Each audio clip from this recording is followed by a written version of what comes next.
working man in the vegan world. I want to be the Don King and promote all things vegan. That's what I want to be, is the promoter. Hey, everybody, and welcome to the monthly Q&A. I'm Chef AJ, and joining me is John Pierre. Happy New Year, John Pierre. Thank you. Happy New Year to you. Yeah, so it's the first day of the month and the first day of the year. So what better day could there be to do a Q&A? Absolutely. Yeah. I mean, I'm just excited that people are joining us and wanting to start their new year, hopefully on the right foot. Well, you know what I think it is there was no Rose Parade today because they couldn't do one because of the pandemic. Oh, okay. So we're the next best thing to the Rose Parade. I'll just wait a moment just to make sure people are. Oh, there we go. You don't hear anything. Christy's saying she doesn't hear anything. So I'll wait for somebody else to comment. That's weird. I don't get that comment very often. If somebody else is live and you can hear us, maybe you can post. Somebody else post other than Christy, so we know if it's Christy or if it's us. And also, Christy, I see you're watching from Facebook. Maybe Elmo says, yep, everybody else can hear. So Christy, maybe hop on over to YouTube because that's maybe you might be able to hear over there. It's just my YouTube channel. All right, so welcome everyone. Thanks for being here and Happy New Year. So a bunch of you guys sent in questions. And so JP and I will do our best to answer all of them. They're calling us the dynamic duo. Terrific. And you can also post questions in the chat and we'll get to them. And yes, Happy New Year, everybody. Okay, so JP, the first question is, I live with a person who's halfway plant-based. Temptations are in my house and I want to avoid them. How can I avoid them? Well, as we've always said, environment is king. You know, you have to control your environment. And I've been saying with my clients for years, sanitize your environment or else you're setting yourself up for failure.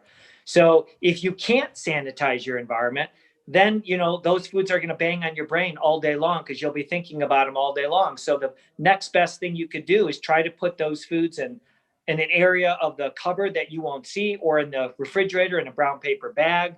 I know, AJ, you used to have some lock boxes you used to use. We also recommend, if people can afford it, to get another refrigerator to put in maybe the basement or the garage, which has helped a lot of people in our ultimate weight loss program. They've just got a second refrigerator, and the bad food they kept there, and they kept the good food in the kitchen. Yeah, I think that's a great idea. I really feel for the people who have the temptation because, you know, I just finished interviewing Dr. Jo Niflin, who's one of the world's leading expert on processed food addiction. She literally wrote the textbook, Processed Food Addiction, and she talked about cueing in the environment, how that's just part of the disease. And if it's in your house, it's in your mouth. So never having had to live in an unclean environment, I don't have any strategies for people that live in one other than to negotiate a clean environment. And if you can't do that on your own, enlist help, like maybe a consultation with a therapist like Dr. Lyle, who can, based on the unique personalities of the individuals, negotiate a clean environment. What Dr. Riflin said is a lot of times people reach pushback because the person is also an addict and they don't want to be in an environment that's clean. You know what I mean? Because they want their drug. I get that all the time. All the time, clients will tell me that in most of my clients, it's a female where the husband refuses to change. And so the refrigerator and the cabinets are full of the worst junk in the world. And the poor wife is just being tempted all day long. So, yeah, it's very difficult. You know, you have to not see it because it's primal. It's kind of that dinosaur brain that you have, that its job is to eat and eat and eat and eat and eat, because it doesn't know you're 40 pounds overweight. It doesn't know the refrigerator's full of food. It doesn't know there's a fast food store every block you go in a store. It thinks there's going to be a famine, so it wants you to get as fat as possible. So you have to combat that primal brain, and you have to outsmart it. You can't use willpower. If you had willpower, you wouldn't be in this situation. You know, it's like for someone who's an ethical vegan, so for me or AJ, we don't need to use willpower if somebody has animal products because that's not tempting to us. But for most people, like even AJ would say, if your house was filled with all your biscuits and all sorts of delicious, even though vegan snacks, you'd be tempted to have those. So you've told me in the past that you just can't keep them in the house. Right. I just wish everyone, especially with the new year, would give themselves the gift of the clean environment for just like 3 weeks. Just see if it makes a difference. Do everything you can to do what Dr. Lyle says, which is to work harder on your environment than you do yourself and negotiate it. And if you live with somebody that will not support you, then maybe you got to look at that relationship. Like, why? Because a loving family member should support somebody in recovery. Well, if you remember, AJ, when we had the Ultimate Weight Loss in Las Vegas, the conference, I led a men's group. And one of the things I had to explain to the men, they were there to try to support their wives. I said, look, this is a real bona fide addiction that your wives have. Everybody has it, but we're dealing with their wives. This is a food addiction. Don't downplay it because it's not heroin or crack or methamphetamine. This is a serious addiction, maybe more serious than any drug because you're exposed to it all day long, everywhere you go, and you have to eat.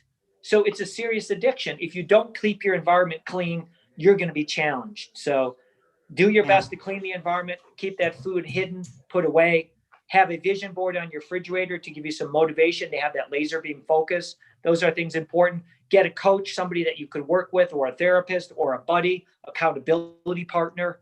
Those things help to just keep you having the edge a little bit. You know, it's funny you mentioned vision boards. That's what we do every year on New Year's Eve, is to create new ones. I'll see if I can text Charles because I'm hooked up to audio to show you the vision board I made last night. Well, we talked yesterday, AJ and I, and she said her and Charles were working on their vision boards for New Year's Eve. So that was great. That's what we always do. Yeah, I just typed in the chat box, you're only as lean as your environment is clean. And you know, how many doctors have I interviewed now for summits? Like, I don't know, 500? Every single one has said the same thing about the environment. Yeah, environment is king for sure. Yep. So yeah, here's my vision board that I made last night. Nice. I'll try to back it up. There we go. It was a lot of fun. You know, even when we didn't have a pandemic, that's what we did on New Year's Eve. We didn't want to be on the road with all the people, you know, drunk and all the accidents, things like that. So yeah, no, let's see. There was a question that just came in the chat. I saw it. It was about Megan says, is cream of wheat considered processed? I prefer it over oatmeal, but started over on UWL today and was going to use it for second breakfast, but want to be compliant. Well, it's not compliant because it's wheat. UWL is a gluten-free program, and it's not because we think there's anything necessarily inherently bad in gluten for people because of celiacs, but because gluten turns to gluteomorphine, which is an opiate compound. So we don't do any gluten on UWL, even barley or spelt or trichotilley or couscous. So for that reason, it would not be compliant, not because it's processed like a cereal. Yeah, and oats, I mean, I think oats are one of the most incredible foods out there. They're one of the higher fat grains, but it's a healthy fat. And they have that beta-glucan, that type of fiber that reduces blood sugar and blood cholesterol. So if you have family members that are eating a standard American diet, try to get them to have oatmeal any way they can get it, even if it's instant or you put in maple syrup or fruit or something in there, but try to get that oat in your diet if you can. It's not necessary to eat grains, but you know, one of the challenges, there's a lot of people in the vegan kind of plant-based world that, believe it or not, have some constipation issues. And really the highest fiber foods are really grains. It's fruits and vegetables, you know, are great. They're amazing, but they're predominantly water. And so grains are one of the highest sources of fiber. So you don't have to eat grains, but they are very satisfying. Like oats and potato rate pretty high in terms of the satisfaction level. So don't be afraid to try oats and just spice it up with some pumpkin pie spice or cinnamon and maybe a little tiny bit of berries in there.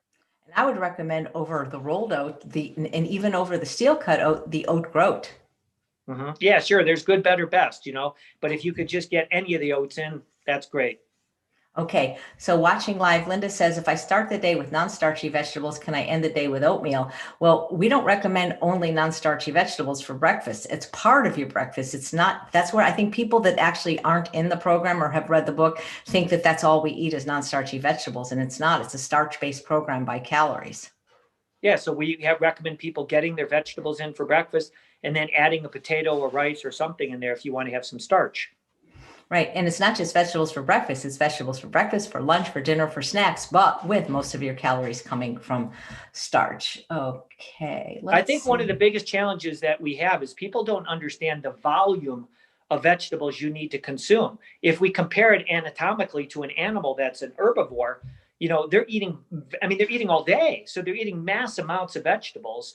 We need a lot of vegetables in our diet. And a lot of people that don't masticate or chew well, they're not even absorbing all the nutrients because they're not good chewers. So you really need to eat a lot of it and take your time chewing. It should take you a while to get through a meal, break it down, especially as you get older and you don't chew well, you have poor hydrochloric acid and digestive enzymes.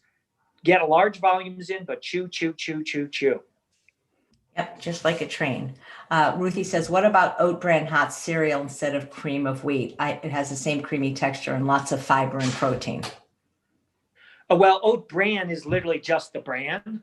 So, that is the fibrous component, but you're missing the other portion of the oat. So it's not as good, but, there was a craze in the 80s when I used to work at health food stores. It was amazing. Literally, people were coming in buying pounds and pounds of oat bran because all these studies were showing that it can lower cholesterol and blood sugar and things like that. But you're always better with the whole oat than just the bran. But surely the bran is fine if that's all you're willing to take in. Susan says, what ratio of your meal should be starch? This depends on where the person is with their weight loss, I think. Yeah, and it depends. Yeah, exactly. And it depends what you need to feel satisfied. One of the main reasons we're recommending starches is because you have that satisfaction factor. So I'm just making this up. Let's pretend you got satisfied on 12 bites of a potato. Well, then you don't need to have 13, 14, and 15 bites. 12 is fine for you. And if you're watching your weight, then that's fine too. But we don't really recommend, we recommend more focusing on getting more large volumes of vegetables in and then some starch. But too many people will just eat a starch and not vegetables. We want a combination of them with lots and lots of vegetables. Your salad should look like, when you sit down, somebody should be like shocked that that's for you. That's how big it should be. Big. And unless the person is underweight, then they need to increase the starch. Oh, for sure. Yeah, absolutely. As a matter of fact, that's a great point, AJ, because when I'm working with athletes, I have to make them juice or blend up vegetables because they'll get too full on all the vegetables and they won't be able to gain enough weight. So in that case, I have them blended into smoothies, or I have them drink actually green juices to get all those phytochemicals in there. So that's an excellent point. If you're trying to gain weight, yeah, you got to be careful because vegetables are very filling. All right. So here we go.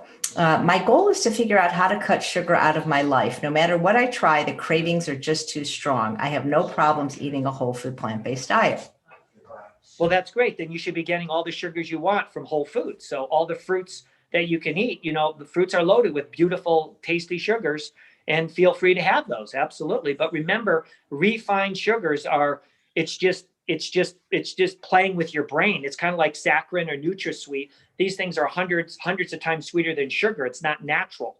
You're going to get addicted to that high, and that's not a natural energy. It's like if you drive on the expressway 70 miles an hour, and then you go on the side street, you're supposed to be doing 25, but you're doing 40 or 45 on the side street because it feels slow to you, but it's not really slow enough.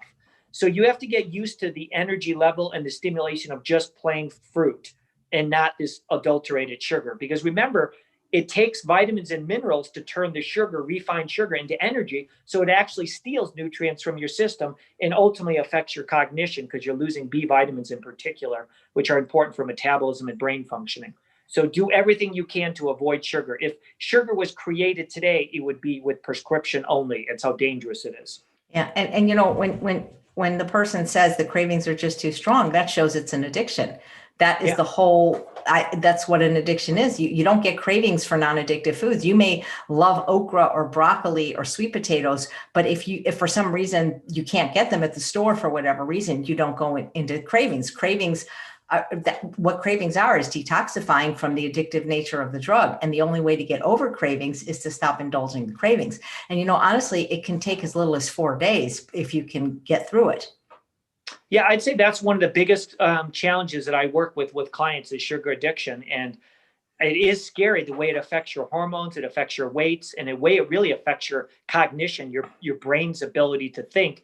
And as we've said from day one with Ultimate Weight Loss, to have that calm, stable brain, which is critical to normal functioning in this world today. To be balanced, you can't have this bipolar. You can't have rebound hypoglycemia, the high and then the low, the high and the low. You want to be slow and steady. That's really the secret. And sugar will not create slow and steady. It creates the rebounding effect.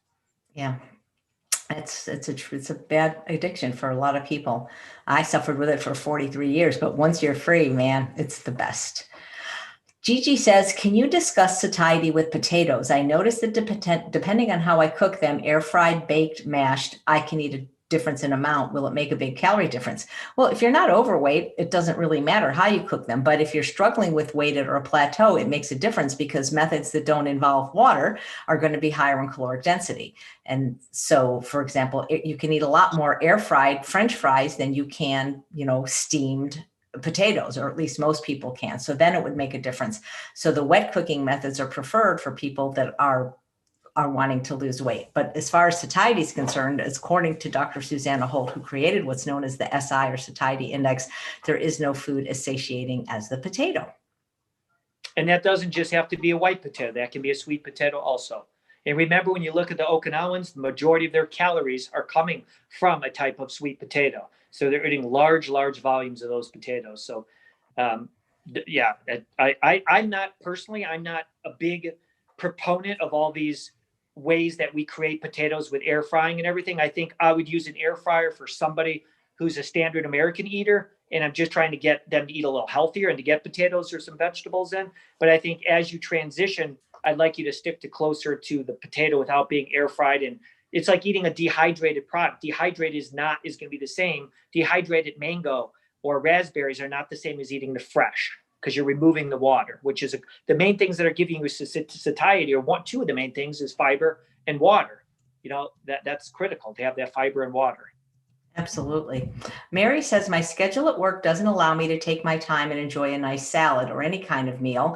Is it okay to eat more frequent, smaller meals? I would have a blended salad in that case, like you have taught me.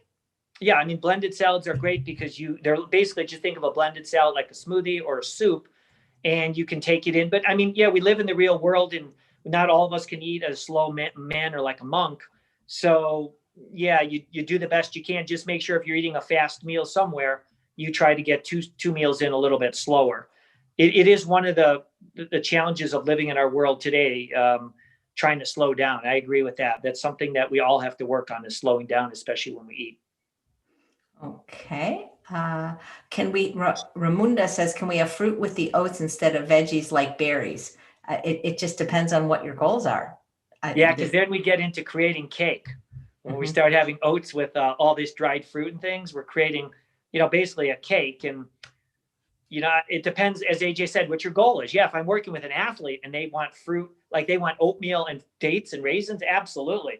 Pack it in, because I want them to have a ton of calories. Some of these ultra endurance runners, I'm not exaggerating, try to take in 5,000 calories in a meal. I mean, that's how many calories they're burning. So they're basically doing all smoothies with, basically, to be honest with you, it's just sugar and fat. But yeah, if that's not your goal to gain weight, I would stick with the vegetables. See, the problem is, if you'll notice, that people are always trying to find a way to not eat vegetables. Yeah, anything they can. But what we're saying is that I know that's not what you want, because it's not in your genes. It's not in the dinosaur inside. Dinosaur doesn't want that. But that's what you need to be healthy and fit. Save some of those dopamine blasts for later in the day. You can have your sweet fruits and potatoes and a little bit of nuts or seeds, but you've got to load in the vegetables first. It's kind of when people say to me, should I exercise first thing in the morning, in the afternoon, evening? I encourage them to get it over with in the morning, because then there's no excuse. So if you get your vegetables in the morning, even if your day falls apart, you got a good majority of vegetables in already. So try to get that check off as soon as you wake up, if you can. Great, thank you. Question, how far ahead can rice be pre-cooked? I'm not sure what that means. What do you mean? Put it in the refrigerator? Yeah, it's not. I'm not sure. I mean, I always try to make foods that I'm going to store in the refrigerator for 3 to 5 days, and then I replenish it. But I don't go weeks with it. But what I have done before is I dehydrated rice, which you'll keep for years, and I freeze rice. So I just try to be efficient in cooking. I don't want to have to be in the kitchen all the time. So I make enough of something to last most of that week, but not really going in so much into the next week, just to keep it as fresh as possible, if that's what you mean. Great. Christy says, I do best when I eat veggies in the morning. Me too. Or it's just as your first meal of the day. Yeah, because I don't usually eat breakfast. So I don't have vegetables in the morning, but later toward the day, I'll either have a smoothie, maybe a blended soup, or then I have my big salad, which is getting closer to the afternoon. Good. My biggest challenge is falling into the mentality of, oh, this is a special treat as I eat a homemade cookie, which leads to more and more. I've started this way of eating back in September and lost 7 kilograms, but the holidays have helped me pack a couple of pounds back on, Sarah says. Yeah. Well, see, Well, oh, go ahead. yeah. One of the things that it's these things that when people say, well, I'm just going to do it once, it's kind of like if you have a dog and you adopted them from a family that only gave them 2 meals a day, and then they come into your house, and when you're eating, you feed them scraps and scraps and scraps. Once they get an idea that they can have the scraps when you're eating dinner, they're always there, right? And I'm not saying that's bad. It's the same thing when your brain gets the idea that you can have one little treat. Well, your brain doesn't say, well, great, I can't wait till next year, I'll have it again. Your brain says, I want it right now. And it's going to be banging on your brain. You just can't have these deviations like that if you have an addictive personality. If you don't, I could take a potato chip and eat it and I'm done. It doesn't bother me at all. But that's probably not most people. So it really depends on your personality. Mm-hmm. Andy says, so we just need willpower if we're in the supermarket and our brain says to buy something with sugar. If we resist, the cravings will go away. Well, I can tell you this. Cravings never go away when you indulge it. That I can guarantee you.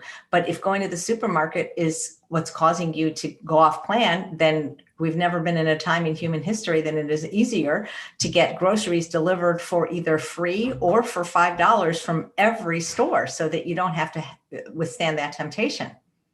Yeah. And again, I'm not a proponent for the average person of using willpower because it almost doesn't exist. It's like saying you're going to use your magic wand to be invisible. You don't have that power.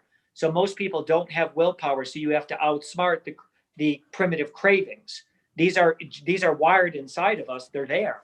You just can't, unless you're a Navy SEAL, it's going to be hard for you to just keep resisting things. It takes a certain constitution or a certain type of training to be able to resist that. And when I work with clients one-on-one, I work on trying to develop that in them. But for the average person here, don't test your will.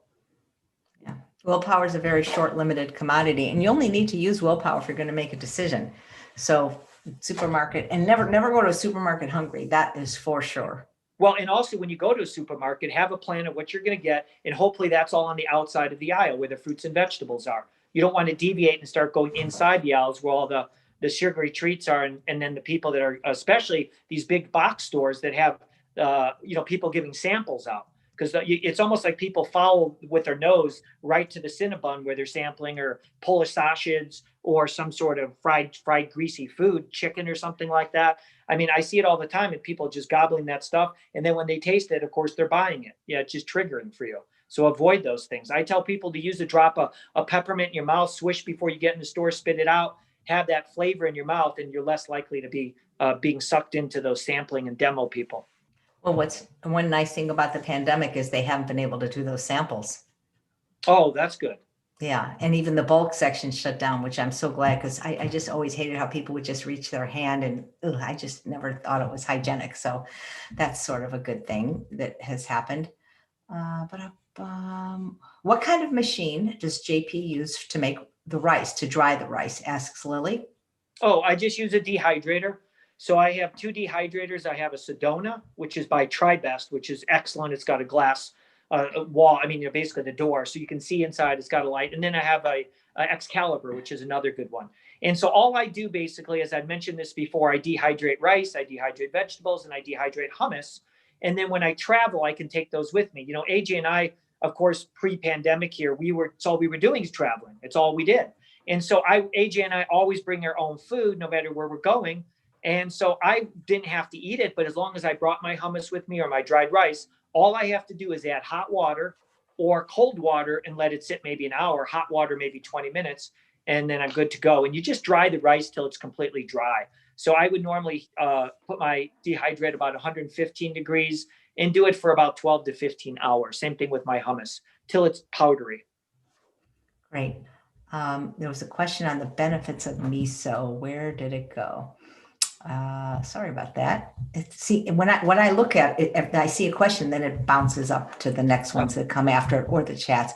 It was about the benefits of miso. Here it is from Brenda. Can you speak to the benefits of miso? I usually use a small spray of Bragg's amino acid, but I'm wondering if there's a more helpful option. So I don't recommend any products that have added salt. And because I'm working with people that are food addicts, and salt is an appetite stimulant and causes you to eat more calories. If you don't have any weight problems or food addiction problems, then I know that Dr. Greger says miso is very helpful, but miso varies widely in the amount of sodium too. Some have, 1,000 milligrams per teaspoon. Some have a lot more. Yeah, it's super high. It is an excellent flavoring agent. I do use it. I, of course, buy the organic miso because most soy is genetically modified. It's not organic, it's pesticides. And you only need a tiny bit. You heat the water up on the stove and then shut the heat off, then put a little bit of miso in, and then you basically create a liquid. It's almost like a soup. And then you can add your steamed vegetables and everything in there. But if you have miso and that saltiness makes you crave more foods, then it might be an issue for you. For me, it doesn't. So it's not, I don't have an issue with it. But for most people, I don't recommend getting a lot of salt in unless they're doing a lot of sweating in athletics where they're losing a lot of salt or drinking a ton of water. That's how people used to die running marathons. They would get hyponatremia where they imbalanced their sodium and potassium, and by just drinking too much water, and they didn't have enough sodium in their diet. And that can happen with people in our program if they're ultra endurance athletes and they don't get enough sodium. So for them, I encourage to get lots of celery in their diet, some tomatoes, maybe chard, things like that. Speaking of our program, if you're new to us or if you've taken the Ultimate Weight Loss Program, we have a new one coming out on January 11th that JP and I did. It's a 30-day program, and it's going to be fantastic. And it's got meal plans, and we even have guest appearances by Dr. Lyle and Dr. Goldhammer, who have done some of the modules in the program. So if you're interested in that, just sign up for the free Ultimate Reboot and watch those videos to see if that's something you like. It's a free video series that's airing right now, and there's a nice Facebook page attached to it. So I've been posting the link in the chat for that. There's a question from Allie. Is basmati rice okay? I mean, I eat it, so I'm assuming it is. I love it. Yeah. It's my favorite. I think all the rices are fine. I think experiment with different ones and also try some wild rice too, which is kind of like a grass actually. And you may watch some of the videos by Dr. Greger, and you might, if you're eating large amounts of rice, you might want to practice soaking that rice and rinsing it. But there is a little bit of uptake like of arsenic in there. So, it is okay to soak it in water, then rinse it. And then also, if you're eating lots and lots and lots of it, you could cook it in your Instant Pot with lots of water. And then when it's cooked, you could dump that water out. And if there's any excess arsenic, you could be reducing it. Lumberg makes an organic rice, which is really good, which has some of the lower rates of levels of arsenic also. Yeah, and Lundberg has a lot of different blends, and I love Lundberg rice. And what I do is I blend 3 to 5 different kinds of grains. So I love my Instant Pot, don't get me wrong, but for rice, I prefer my rice cooker. And I'll usually take like 5 kinds of grains, like red rice, black rice, basmati white, basmati brown, and wild rice, and I'll make a blend, and then that's what I'll have. It's really good. And just remember, people have been eating rice since, forever. Yep. So I mean, you have to realize there's all these things that come out about heavy metals and things like that. And it's true, but if you're concerned about arsenic, don't eat chicken, because they're actually feeding arsenic to chicken as an appetite stimulant. If you're concerned about heavy metals and contamination and E. coli, O157, H7, and all these different terrible things out there, they're in animal products. So avoid those like the plague and get back onto eating plant-based foods. Yep. Leslie says, giving up sugar was the best thing I ever did. My cravings went away in about a week. Well, congratulations for being off the white death. It's very difficult, but once you're off it, you feel so good, I'm guessing. And AJ, there's a good book that probably you read too, 20, 30 years ago called Sugar Blues by William Duffy. And that was a classic in its day, talking about the detrimental effects of refined sugar. Definitely a classic. And then also Dr. Lustig has done a lot of research on sugar, and he has some videos. I believe it's on YouTube. There's nobody really out there that's going to be promoting refined sugar as something beneficial. Of course, unless you were completely starving, then of course it's anything you can get in your system would be good. This question is right up your alley, JP. Stephanie says, any recommendations on 1 to 2 movement exercises for a senior who doesn't currently exercise that is starting to have memory issues? I'm thinking increasing circulation would be helpful. Absolutely. The two most important things that you can do that you're going to need to do the rest of your life, you've done them since you've been a child, and that's ambulating, walking, and getting in and out of your chair. So the more that you can walk in a safe environment where you're not going out in a dangerous environment, that's what you want to do. And getting in and out of your chair as much as possible throughout the day is critical. As a matter of fact, for my clients, all my clients, and especially athletes, I will actually have them doing squats with weights here into a chair, up, and then pressing. So I have them do a squat and press, which from a metabolic standpoint is gigantic. For the average person, just getting in and out of your chair, raising your hands 10 times every hour, 5 times every hour, that'd be magnificent. And then walking as much as you can. Try not to be sitting too much during the day. Try to stand more and try to walk more. Nice. Okay. And yes, I do cook all the rices together in my rice cook, all the different grains. I just make sure I press the brown rice button. Here's another exercise question. If I could lose weight, I could exercise with pleasure and not pain. I would love to do aerobics again. Is there an exercise I could start with right now? Well, the most important thing to lose weight, first of all, body fat more specifically, is it's in your diet. It's not in working out. So that's the first thing if you're trying to lose weight. And it is important to try to get rid of excess body fat. It definitely is something that's not going to be helpful in large amounts. The best exercise, as I said, is just trying to walk. Walking is the best thing you can do. Walk in a safe environment. If you're able to walk outside with sunshine and greenery, fresh air, and it's safe, that's what I recommend the most. If you can't and you have a treadmill, that's better than nothing. Walking in and around your house is fine. But some sort of movement that you enjoy would be critical. If you like swimming and there's a swimming pool that's open, if you like bicycling, fine. But remember, for the rest of your life, you need to walk and get in and out of a chair. So you might as well replicate that as much as possible. Sitting on a bike and going nowhere in your house is fine, but it's not functional unless you're going to be a professional cyclist because you're sitting again. And most people are sitting all the time. So why would your exercise regimen be sitting? Just like you don't want to go lay down and doing bench presses all day long because you've been lying down already all day long. You want to get out of those are called common movements or common postures. And we want uncommon ones. So want hyperextension, squatting, rotating, reaching, and ambulating, walking. Right. Okay. And by the way, I have three exercise videos that I've done on exercise: balance, jump rope, and exercise bands. And that's at healthyhumanrevolution.com. You'll see them there. Thanks. I need to focus more on food prep. A lack of the right food is usually what leads me to eat something I shouldn't. Any advice on food prep? Well, it's very good that you recognize that because you know what they say, preparation always trumps motivation. And if you're prepared, that's really the best thing you can do. And by being prepared, meaning having the clean environment that's not just missing the non-compliant junk foods, but that's full of healthy foods. And if you have trouble getting the food in there, there's food delivery services like Mama Says has an SOS free bundle. You can hire somebody to get that food in for you, but you have to have healthy food ready because when that's the only option, that's the choice you'll make. Yep. And I generally like my clients to try to pre-prep food for the week. So let's say they do it on Sunday, put on some classical music or put on some of the programs that AJ and I have done while you're in the kitchen and prep your food for the week. Get everything made, cut up your vegetables, get your potatoes made, get your rice or your grains made, maybe make some fruit salad, get that stuff done. So when an issue runs up during the week where you're busy, it's there. It's done for you. You don't have to think about eating because everyone's done the thing where they've come home from work and they're too tired to make something. They have a bowl of cereal. They have some ice cream. They have something that just was there. So if you pre-make your food, it's there. There's no excuse. You prepare it right then in a couple minutes. If you use a microwave, you make it in the microwave. If you use a stove, you can make it in the stove a couple minutes.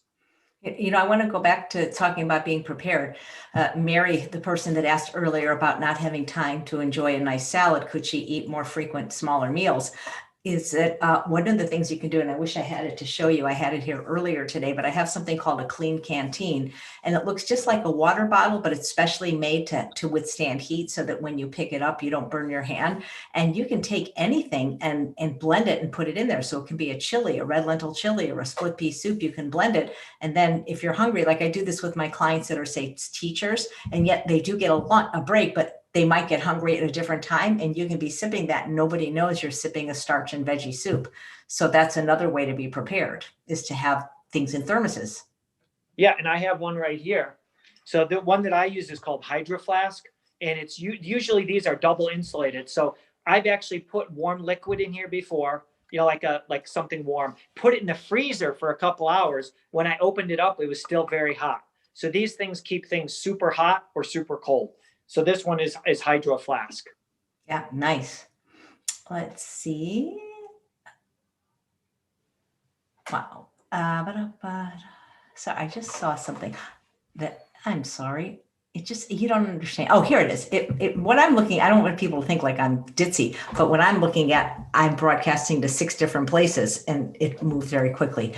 Martina says, do you still get all the nutrients from blended vegetables? Yes, in some cases you may get more because you're breaking apart that cellular wall, so you're able to extract more nutrients out of there. What the danger is when you start blending with massive amounts of heat, and it's almost like baking something. You start losing some vitamin C and some B vitamins, and minerals and stuff are fine. But when I make my soups and things, I don't make them piping hot, but I make them, I guess you'd say a little bit hotter than warm. Nice, thank you. Let's see.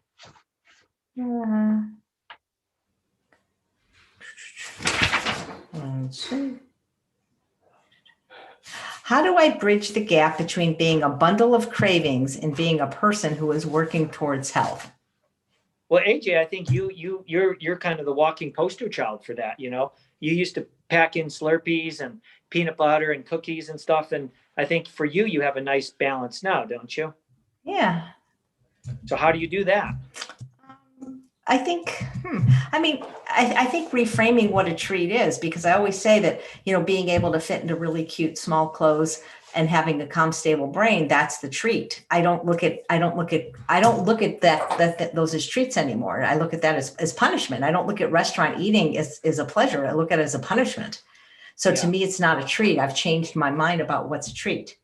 Wearing small, really cute clothing that's a treat. Having a slender body after 50 years of being obese, that's a treat. Not having cravings is a treat. So I don't look at those kind of foods as treats. And I think, you hit it on the head, that calm, stable brain and healthy body are critical. You want to be able to have that health, that calm, stable brain is really important, man. We are living in a world where there's not many stability things in our life. It's very unstable. So if the world is unstable, you're more prone to be unstable. So the more centered and balanced you can become, the less unbalanced you'll be when you're living in an unstable world. And right now, we're probably in our lifetime, we're living in the most instability that we've ever experienced. So it's now even more of an important time to be eating healthy and eating, a good diet that will keep us calm and stable than to be fluctuating like this, have highs and lows. It's critical. It's absolutely life-saving. JP, do you do vision boards? Yes, of course. You don't have yours to show. Well, Susan is asking if I would share some items from my vision board. And really, this is more of a general one. Sometimes I do one on specific things that I wanted to manifest, but this was just kind of my end of the year one. And just lots of fruits and vegetables and exercises on there. And, so, it's just kind of a general one, family, love, that kind of thing.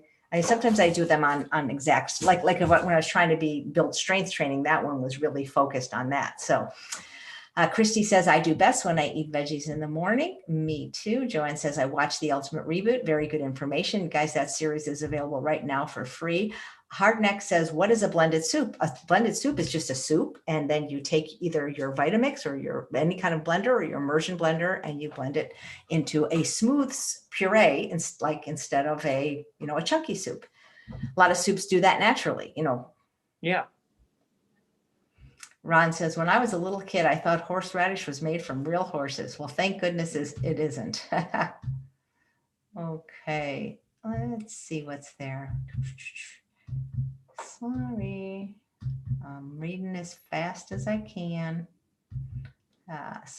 Amber's eating beans and greens right now. Very good. Carla says, does all balsamic have sugar in it? So yes and no. So there's naturally, like when you look at the nutritional label, there's going to be naturally occurring grams of sugar, but that doesn't mean that there was any sugar or honey or maple syrup or agave added. Balsamic vinegar is made from grapes, and there is natural sugar in grapes. Most companies don't add any more sugar. There might be some that do, but you can easily find out on their website or by looking at the bottle. California balsamic doesn't, but in general, it does not have sugar. But the grapes were turned into balsamic vinegar. That vinegar was reduced, so it is more concentrated. So if you look at a very thin, watery 6% acidity balsamic vinegar, it's going to show less grams of sugar than a reduced one, but not because there's sugar added, but because there's water removed. And if it takes balsamic vinegar to eat anything, then put it on it. If you can't eat salads, use the balsamic vinegar. I mean, I use it, and I use a variety of the California balsamic vinegars. I think they're great. I think we run into the problem when people start pouring cups and cups of it on their rice or their beans and things like that. It should be used to entice you to eat your vegetables or a food that you should be eating that you're not. Right. And there's ways. So for me, I think it's so intensely flavorful. I can't imagine using cupfuls of it. It's just too, it's a number one, but number two, it's too expensive. So what I do is a lot of times I cut it with something. And by that, I mean, maybe with some mustard, some salt-free mustard, maybe with some lime juice. So I'm still getting the flavor, but I'm diluting it. And like I say, it's too expensive to do that. So I actually use it mostly when I'm enjoying like vegetable dishes, even maybe more so on salads. Me too. I use it on salads, although my most common salad dressing would be hummus, but I do use it on salads too. Yeah. They have some very good dressings. Catherine is saying condiment responsibly. Absolutely. Mila says, how should we try to explain to our university student kids how to eat healthy besides cooking healthy while they are home for break? That's a good question. JP, I heard a statistic from somebody who has an animal sanctuary, and I don't know if this is true, but it sounded like it could be, that most people that go vegan between the age of 17 and 25. Yeah, I'm not sure on the stats, but that sounds like that could be accurate. It's about when I started. Yeah. So she's looking for what specifically? How to explain to university students to eat healthy besides cooking healthy when they're home for break. Well, I mean, I think watching things like What the Hell, Forks Over Knives, Cowspiracy, maybe even Earthlings. I mean, those are things that will help motivate you. But I think if the child's an athlete, focusing on how it'll improve their athletic performance, have them watch Game Changers. If they're trying to be better in school, focus on how that eating properly is going to boost their intelligence and their IQ and their memory and things like that. If they're watching they're concerned about their weight, talk about how eating a plant-based diet is going to help them maintain a healthy weight. I guess, the thing is, for me, I became plant-based for ethical reasons. So that back way in the day, nobody was really talking that much about health with plant-based eating. It was more about ethics. There was a little bit about health, but I started, 38 years ago, something like that. So you have to kind of just focus on whatever your kids want to be better at and let them know that a plant-based diet will add to that. And then make sure the things that you make are tasty. They have to taste good. So I don't have a problem transitioning somebody from a standard American diet to a veggie burger, a veggie hot dog. That's way healthier than eating meat products. And then I start adding in more. Could we add some more lettuce on the burger? Could we add some more tomato? Could we put onion? And then just trying to add more good into their life. Don't just focus on taking the bad away. Keep adding good into life, and it'll crowd out the bad. Yeah. Mm-hmm. Good idea. DL says, I absolutely love fruit, and my meals consist of non-starchy veggies and fruits. I cannot lose the last 5 to 8 pounds. Suggestions? Well, I'll let you start with that one, AJ. Well, my concern, I mean, there are some, it's funny, it was Dr. Lyle yesterday when he got that question about raw food. And it's not that it's unhealthy and it can't be done, but if you're not eating any starch, then I don't know how you're feeling full and satisfied, number one. But the last 5 to 8 pounds, how do we know that you actually have 5 to 8 pounds to lose? I mean, you're going to hear what JP says about the scale, and he thinks they're for fish only. So, my take in general, and again, I have to say this with a caveat, because there are people with eating disorders that really don't need to lose any more weight. They have body dysmorphia. But in general, with people that are really stuck at a plateau, which is what Dr. Lau calls a behavioral equilibrium, I would have them sequence their meals, which is where you start every meal with a very large raw salad. And then you have a nice large serving of steamed greens, and then you have some starch.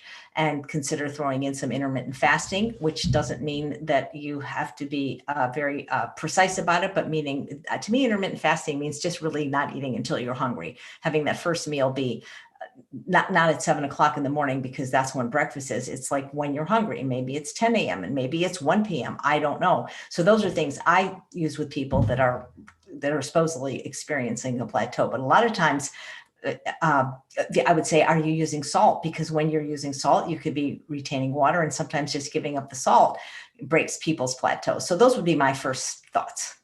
Yeah, if you're following a UWL program the way we have designed it, that is going to get you to where you want to be eventually. It just takes time. A pound of body fat, a little bit over 3,500 calories, let's say. If you and I work out for an hour, we're lucky to burn 200 calories. But it sure is easy to put a tablespoon of oil on something, right? And get 14 grams of fat and maybe 125 calories right there. So it's all in your diet, really. The so-called weight loss stuff is in your diet. It's not in your exercise program unless you're doing chronic exercise. That's different. If you're doing chronic exercise, you definitely will lose body fat that way. But I don't want clients of mine to focus on weight loss. I want them to focus on getting healthier. Then not only does the blood pressure go down, their arteries open up, and then their excess body fat slowly starts going down also. So don't focus on that one category of weight loss. Focus on getting healthier, and that's eating a UWL-based diet. That's what every speaker in the Truth About Weight Loss Summit always says about the truth about weight loss. Don't focus on weight loss, focus on health. When you get healthy, you'll lose weight. Brilliant. Yep. I just want to thank Susan Johnson, who gave me this purple cowbell for her New Year's Day super chat donation. Thank you. Mandy says, what are JP's favorite foods to eat? I'm going to say berries. Berries and greens. I love berries, greens. If I was on a deserted island and I could pick one food, it'd probably be a sweet potato. So I think sweet potatoes are good. I don't eat them all the time, but I think they're very good. I like berries and I like salads. I just basically eat a variety of foods. What I find fascinating is, I've been doing this for 38 years. AJ, you've been going, what, a little longer than me, 40 maybe? Yeah, 43. That's because I'm a few years older than you. Yeah, 43. So, we've been doing this a long time, and some of the other vegan doctors have been doing it a long time. And if you would all sit with us at dinner, or you'd all come into our kitchen at dinner, it's not like there's honestly any secrets. There's no secrets. Nobody's hiding any special, mystical, magical ways to eat. It's just we're eating a variety of fruits and vegetables, whole grains, nuts and seeds, beans, peas, lentils, tubers. It's just a variety of that stuff. I don't really think there's a secret to any of this stuff. And the reason why is if you look at the blue zones, the people who live the longest but have the least disability, their diets are all varied and their lifestyles are varied. But basically, they're eating plant-based foods. So I don't have any special power foods or anything like that. I just eat a variety of stuff. I happen to like berries. When I have the ability to go to a farmer's market, because I don't buy berries in plastic, so I'll only buy them in bulk. I'll buy 25, literally, or 50 pounds at a time of organic berries and keep them in the freezer then. And, I just like to have big salads with a variety of vegetables and having some grains in my diet and lots of legumes. And I eat some nuts and seeds. And so there's nothing, I don't think anything too exciting about my diet. Yep. Ditto. Pretty boring here. Grace says, I went plant-based today. I'm 55 years young. Congratulations. Wow. A lot of times they call this Veganuary. So people that want to begin their vegan journey, January 1st. Terrific. And Diane says, what if you're mostly in a wheelchair? What kind of exercise is best? Well, that's interesting because I work with people in wheelchairs, and that's basically when you say mostly in a wheelchair, if you're able to get out of that wheelchair at all, you want to get out of it and get in, get out and get in as much as you can to pump that lymphatic fluid throughout your body. And then, of course, everything you can still do. You can put the exercise bands behind your wheelchair. You can do push-ups. You can still do presses here. You can still do curls. You can do triceps. You still can work your core. I mean, there's tons of exercise you can do sitting, but the secret is if you don't have to be in that wheelchair, try to get out as much as you can to get your circulation moving as much as possible. But don't limit yourself thinking because you're in a wheelchair that you can't move. No, you can still move a lot. That's right. Well, you've worked with a lot of people you've told me about clients you've had in wheelchairs, or even Shada, who wasn't in a wheelchair, but she was in a boot for a year. Yeah, and I was also in Vegan Health and Fitness magazine with this one famous artist that is in a wheelchair, and her name's Gretchen Ryan, and she's one of the most unbelievable artists around. And they did a whole expose on us of showing how I work out with her when she's in a wheelchair. Amazing, amazing young lady she is. You know, if she's mostly in a wheelchair, that means that there are times she's not in the wheelchair. And I think about that story that Dr. Roizen told at the Ultimate Weight Loss Conference about a client he had who was a grandmother, and she was basically in a wheelchair, except for when she went to the bathroom a couple times a day. And he gave her a pedometer and said, I want you to wear this. And she goes, well, I don't walk. I mean, I only, get up when I have to go to the bathroom. He goes, well, no problem. I just want to know how many steps you're taking. And then every day I want you to take another step. And well, you can guess the end of the story. She was 10,000 steps at one point, non-diabetic, not in a wheelchair. And that was just from very, very small incremental changes. Absolutely. If you're able to get out of that chair, I've actually told clients that use the wheelchair some of the time. I actually say, put the wheelchair in the kitchen and pile stuff on it just to remind you that you don't need to use it and only use it in an emergency. So I don't want them to get used to it. It's kind of like sitting all the time. Genetically, we're wired to be lazy. We're wired to not go out where there's danger and just stay inside the house where it's safe. We're also wired not to burn calories. So the more we sit, the more we conserve calories, and you have to fight that. Yeah. And that's why people have to understand if they sign up for the Ultimate Reboot program, which is free, I keep posting the link, and then maybe they'll consider our program, which starts January 11th. They'll understand that none of this is your fault. Your Stone Age brain wants you to eat the most concentrated food in the environment. That's why cleaning up the environment is so important. And I have in my head what you said about oil. I spin every day. I spin standing up, not sitting down, but I don't really pay attention to that. But there's this little thing that tells you like how long you've gone and how many, I mean, it's there. I'm not obsessing about it. It's just on the bike. But usually it ends up being like something about 300 calories. And when you think 2 tablespoons of oil would negate that whole hour of spinning. Yeah. And that's easy. 2 tablespoons of oil. That's easy. That's already 28 grams of fat. It's nothing. It's nothing in terms of volume. You can't do, that's just crazy. Calorie density. So let's see. Rhonda, you're so welcome. She says she feels encouraged. Thank you for the whole day of interview. There's a couple of questions on protein powder. What is JP's opinion on supplements when weight training? Does he suggest to take any such as BCAAs, creatinine, and glutamine? Wow, that's a long story. For most people, I'd recommend the average person getting most of their calories and protein from real foods.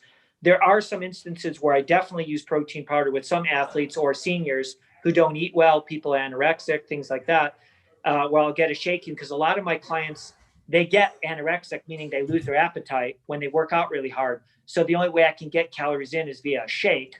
So a lot of times I do use it. But for the most part, for most people, I don't think they need it.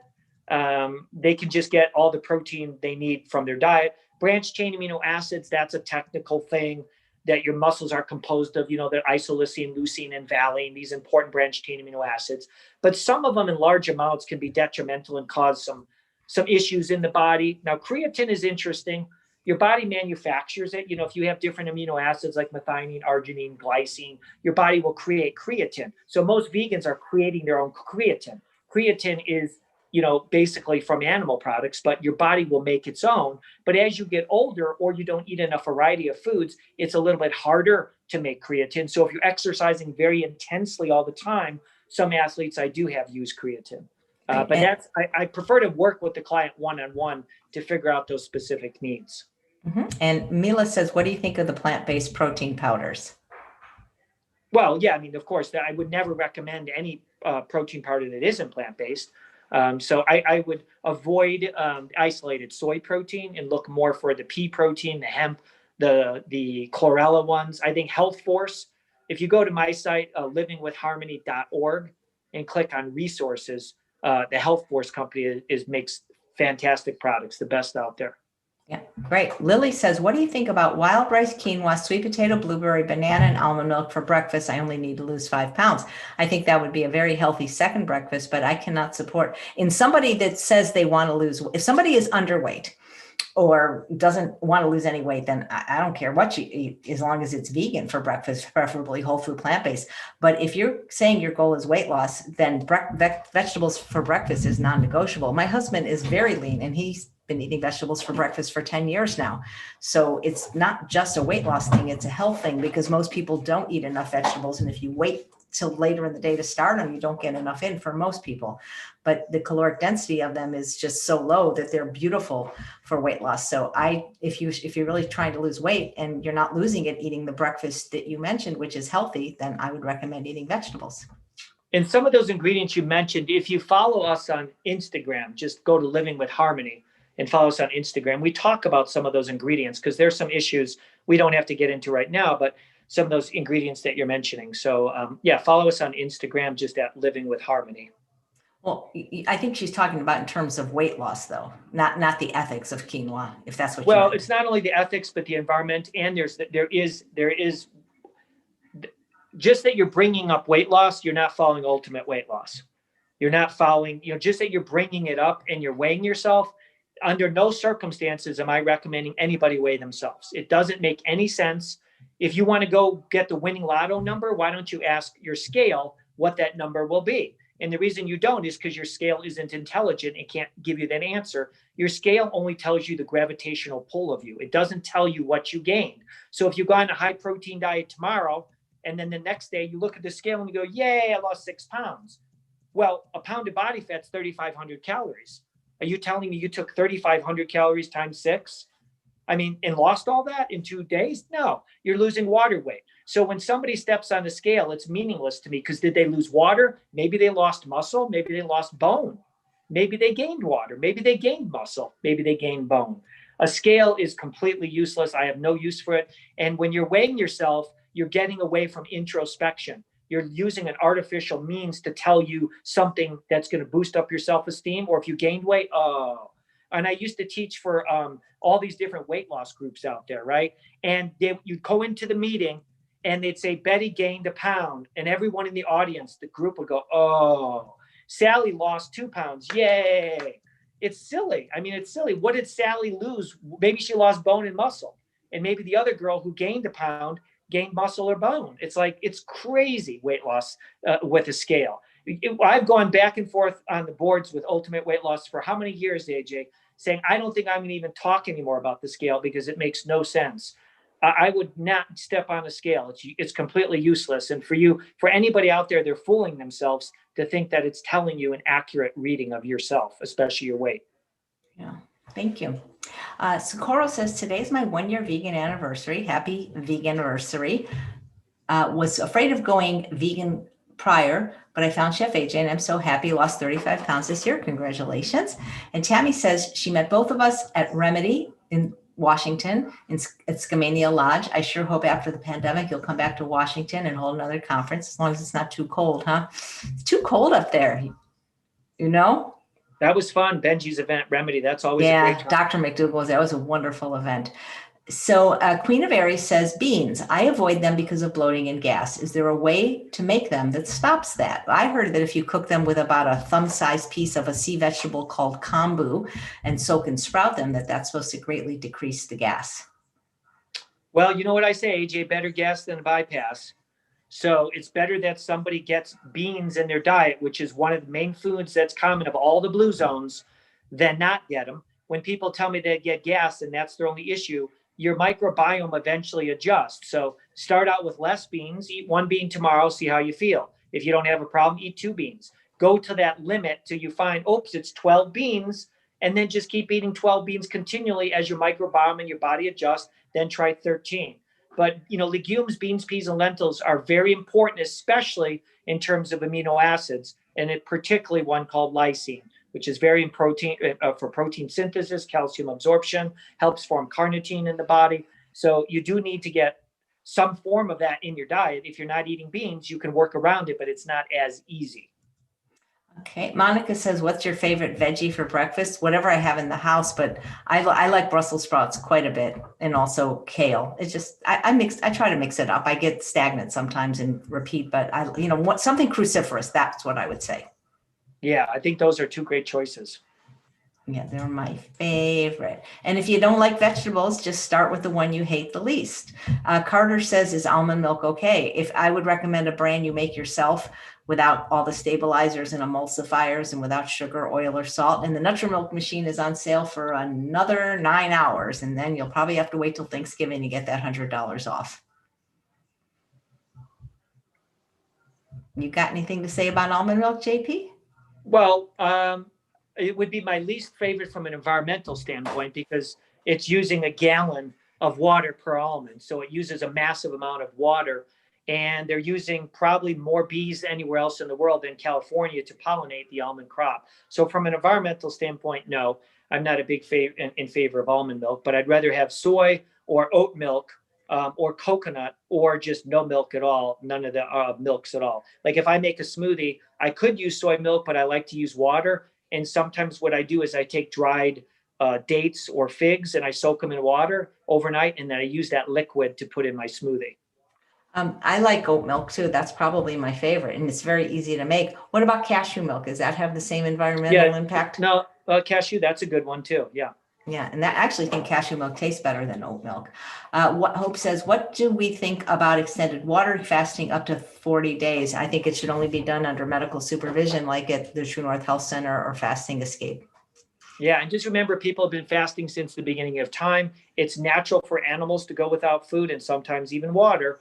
So always check with your physician, but we're just in a society where people think they need to gobble down food 6, 7, 8 times a day and never be without it. I've told people for over 30 years the benefits of caloric restriction. Nobody was listening when I talked about it. Now everybody's talking about intermittent fasting and this and that, which is good. But yeah, I think it's a good idea to have some caloric restriction. Okay, so there's a question about a feeding tube from Laura. Has JP ever worked with someone who is trying to get off a feeding tube but has no desire to eat? Oh my God, hold on. Gregory Taylor, oh my God, the biggest super chat donation in the history of the 367 episodes of Chef AJ Live. Thank you very, very much. He says I changed his life. Thank you. Sorry to interrupt, JP. No, I haven't worked with anyone with a feeding tube. That would be something I would definitely refer medically out. And you know who has though is Dr. Furman. I remember him telling a story once about that.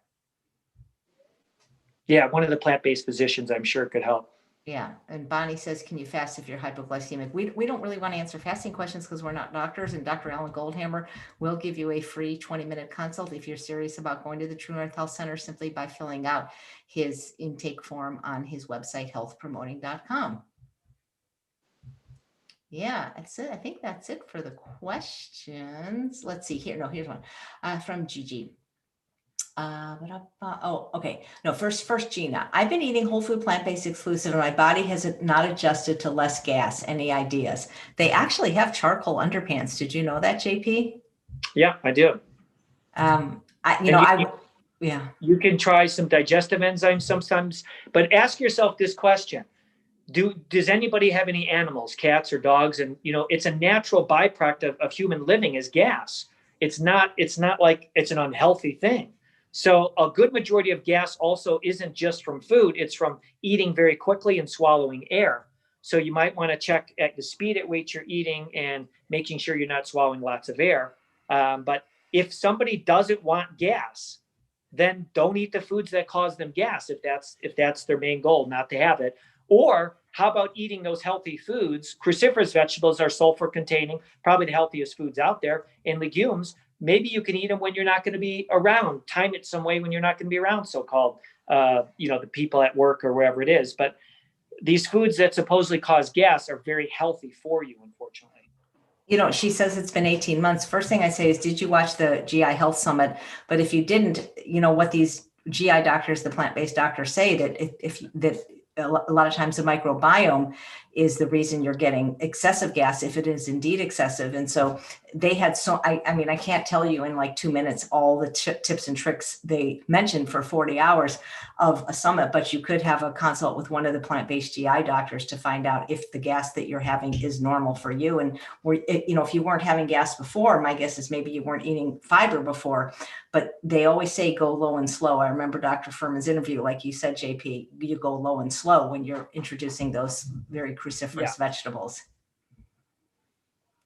Gigi says, Chef AJ, do you still cook fancy dishes after many years whole food plant-based? I found myself on the line of the way Dr. McDougall defines his eating, boring eater. Well, the thing is boring is an interesting word, Gigi, because to me, boring is the opposite of exciting. And so if you're looking for excitement for your food, to me, that's not the purpose of food. That's an addiction. It's like Andrew Taylor says, make your food boring, make your life exciting. So for somebody that is stuck in the pleasure trap, eating simply is going to seem boring. But if you're really eating because of hunger, and you have neuroadapted to the taste of whole natural food without sugar, oil, and salt, it's not exciting the way that, eating like a Cinnabon is to people, but you're getting plenty of pleasure from the dopamine from the less stimulating food. So I guess to the rest of the world, the way I eat would be boring, but to me, it's just delicious. And I don't cook fancy dishes. I did on Thanksgiving, but I didn't on Christmas because it's just too much work. And also see what happens when somebody fasts for 5 days and all of a sudden they have some steamed zucchini and some carrots. There's probably nothing that tastes better to them. So it depends on what you're used to. If you're always eating hyper palatable foods, normal healthy foods don't stand a chance. Right. So Annette says, I know what you eat for lunch, which is usually sweet potatoes and broccoli, but today it was Japanese sweet potatoes and chopped salad and steamed kale. What do you eat for dinner? So dinner is almost always something from the Instant Pot. So it's one of my soups in my book, The Secrets to Ultimate Weight Loss. My favorite being the cauliflower bisque, but I also like the creamy curried kabocha squash soup and the butternut bisque. So it's like a soup that usually has a grain with it. And then I put greens like arugula in the hot soup. And then the other option is what we had last night for what holiday was it? New Year's Eve. I call it lockdown stir fry. The recipe's on YouTube. It's just a bunch of steamed vegetables that I actually steam in the microwave: broccoli, purple cabbage, carrots, and that trio of bell peppers from Trader Joe's that's roasted, and then a grain, and one of the choices of California balsamic. And that's usually one of the weeks I have, maybe one night a week, we'll have Friday, where we'll have a bunch of fries, sweet potato fries or regular fries with, of course, a vegetable or a salad. And it's pretty simple. We kind of have just like this, they say that people only really eat like 5 or 6 meals and they rotate them. And that's kind of what we do too. Yeah, I think, a lot of people think there's some mystical, magical tricks, but, I think what most people would find the way we all eat is pretty just normal. There's no real tricks to it. Just a kind of Garden of Eden, I guess. Yeah, well, we eat food, and people that don't eat the way we eat, I think they eat non-food sometimes. Mm-hmm. But anyway, well, I'm not seeing any more questions. Lisa, congratulations on having your eye surgery. I hope it goes well. And seeing if there's any more questions. Guys, please check out the free Ultimate Reboot video series. It's completely free and it's only available for a short time. So I've posted the link several times. And if you like that, then you can maybe check out our new program that we're doing in conjunction with Dr. Goldhammer and Dr. Lyle. They're going to be part of it. And it starts on January 11th. Let's see. My husband and I are debating about Splenda, whether it's good for you or not. Absolutely not. The artificial sweeteners are worse than the regular sweeteners from a microbiome standpoint and from a brain chemistry standpoint, because Dr. Greger has a video on this, as a matter of fact, because when your tongue tastes sweet, your brain gets excited. And when no calories come, you squirt out insulin. So they're actually worse. Anything else, JP? No, just my 2 websites are johnpierre.com and livingwithharmony.org. Yeah. And again, you can follow me on Facebook or Instagram, which Living with Harmony. Right. And if you can't get enough of us, we're going to be together for 30 days for our new Ultimate Reboot program. But the video series is completely free, and I'll post the link one more time. All righty. Well, thanks so much, JP. It was great seeing you again. Happy New Year. Happy New Year, everyone. And tomorrow's guest is a cooking demo. Her name is Amy Tano from Be Green with Amy, and she's using one of your favorite things, JP, legumes. All the recipes will contain beans. Nice. All right. Take care, everybody. Bye-bye. Bye.